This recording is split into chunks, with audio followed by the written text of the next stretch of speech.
Bonjour, je suis Mohamed Khalil Bouzid, doctorant à l'École nationale supérieure des technologies avancées à Alger. Je vais vous présenter une review sur les nanobiomatériaux pour l'agroalimentaire, synthèse, caractérisation et application.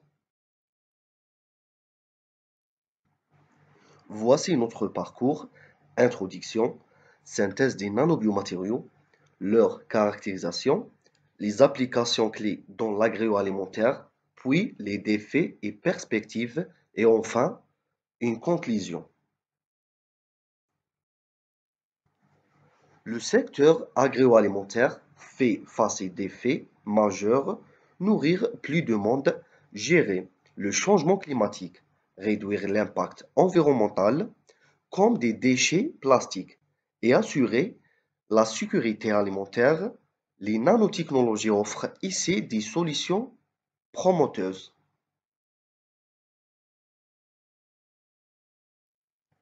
Les nanobiomatériaux.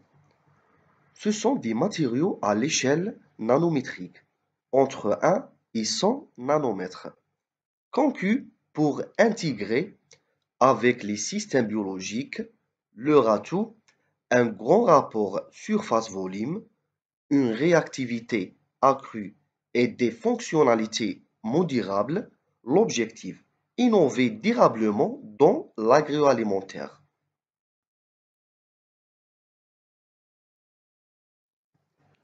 Pour leur synthèse, deux voies principales. Top-down, on réduit plutôt la taille d'un matériau massif, et bottom-up, on assemble à partir d'atomes en molécules par précipitation ou sol-gel, par exemple pour les films biopolymères. Le coulage en solution est courant.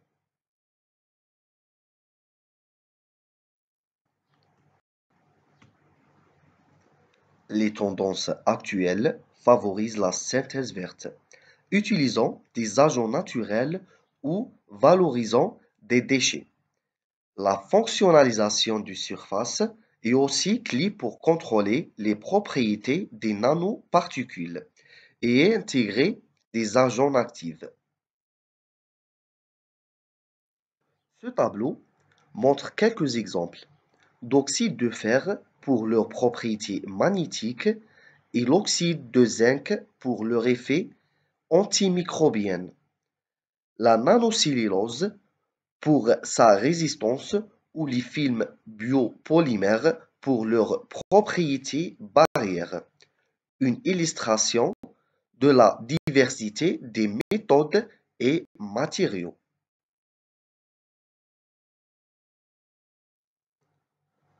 La caractérisation est essentielle pour comprendre la relation structure-propriété, prédire le comportement et garantir la sécurité. On utilise des techniques microscopiques comme le MI ou MEB, structurales comme la DRX et spectroscopiques comme le FTIR ou XPS pour analyser morphologie, cristallinité et composition.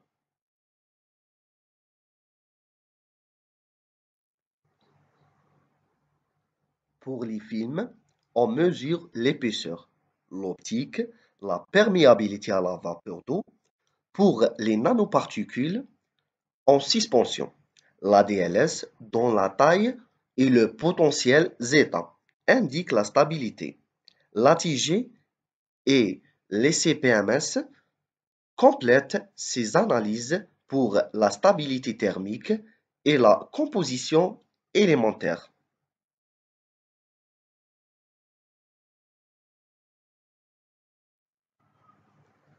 Les nanobiomatériaux ont de multiples applications: amélioration de la production agricole, emballage, alimentaire avancé, actif et intelligent, sécurité et qualité des aliments, et valorisation des déchets.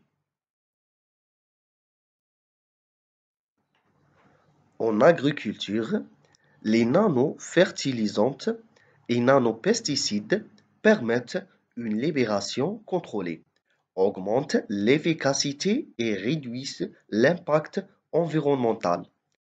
Les nanocapteurs aident au suivi précis des cultures pour une détection précoce des problèmes.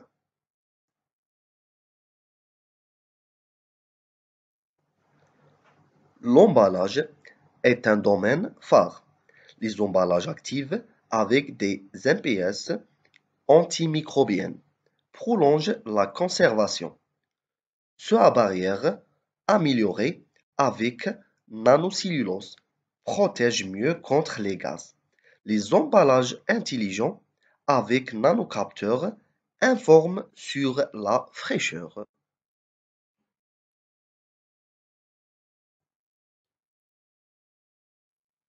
Pour la sécurité alimentaire, les nanocapteurs détectent rapidement contaminants et pathogènes. La nano-encapsulation améliore la stabilité et la biodisponibilité des nutriments. Enfin, les nanomatériaux aident à valoriser les déchets, par exemple en optimisant la production de biogaz.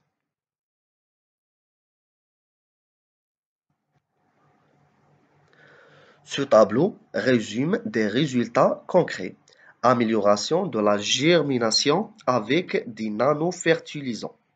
Prolongation de la conservation avec des emballages actifs. Réduction de la perméabilité des films et détection rapide de pathogènes. Des défis importants subsistent: la nanosécurité d'abord, toxicité potentielle et migration des nanoparticules depuis les emballages. Une approche safe by design est cruciale. La stabilité des nanoparticules et la performance des films biopolymères sont aussi des enjeux majeurs. Autre défi: la production à grande échelle, rentable et reproductible. Un cadre réglementaire clair et harmonisé fait encore défaut. Enfin, l'acceptation par le public nécessite transparence et éducation sur les bénéfices et les risques.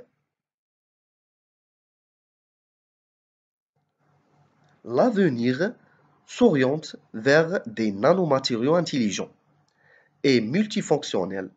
L'intégration de l'IA, l'intelligence artificielle, avec les nanocapteurs promet des avancées en agriculture de précision.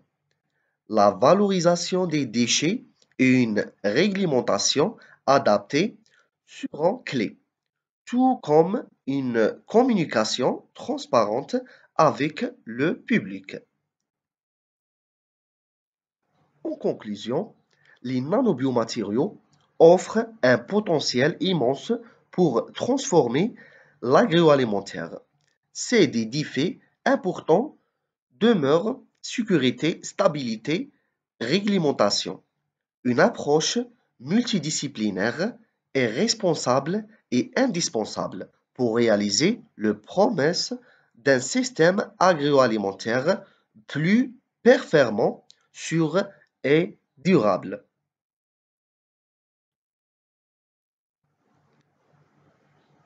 Finalement, je remercie vivement mes directrices de thèse, professeur Zemouri Hassiba et docteur Boudrdara Nabila, pour leur soutien constant. Merci également à vous pour votre attention. Je suis maintenant disponible pour répondre à vos questions.